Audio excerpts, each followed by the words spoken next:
And we begin tonight with startling new developments in the doomed Ethiopian Airlines flight that killed 157 people and led to the grounding of Boeing 737 MAX planes all around the world. French authorities recovering voice and data recordings, you see them there, before returning the black boxes to Ethiopian officials.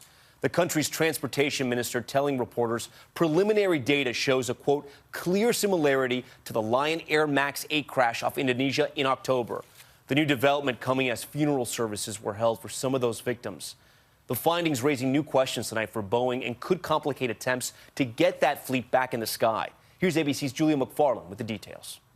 Tonight, a startling announcement about the 737 MAX air disaster. Ethiopia's transportation minister declaring the crash shows, quote, a clear similarity with the Lion Air crash in Indonesia in October. This after reviewing preliminary data from the black boxes. If the Ethiopians know that there are parallels between these two crashes, speed is of the essence. There's no sense in waiting a month. It only endangers the flying public.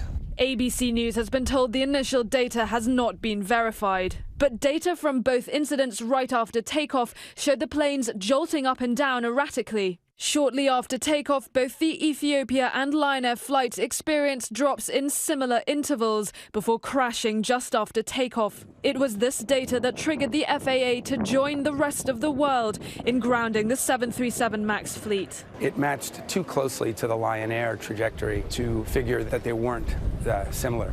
The captain of the doomed Ethiopia flight struggled immediately after takeoff. The New York Times reporting that within minutes, he called the tower in a panicky voice. Break, break, request back to home. The jetliner crashed 3 minutes later. The MAX is a new airplane. There may have been some design flaw in the MAX that led to, in conjunction with pilot error, one of these mishaps.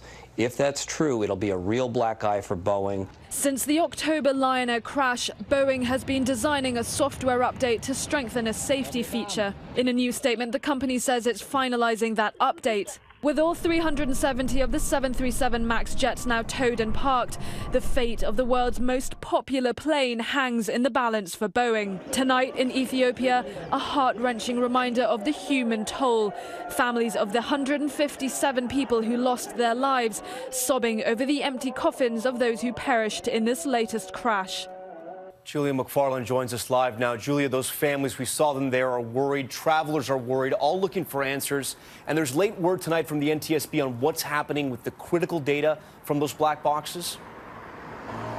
That's right, Tom. A major development tonight. Just moments ago, the NTSB telling us they're working in full cooperation with the Ethiopians to transcribe and analyze the information from those black boxes. This is going to go a long way in strengthening the credibility of this investigation now that the Ethiopians are sharing with outsiders.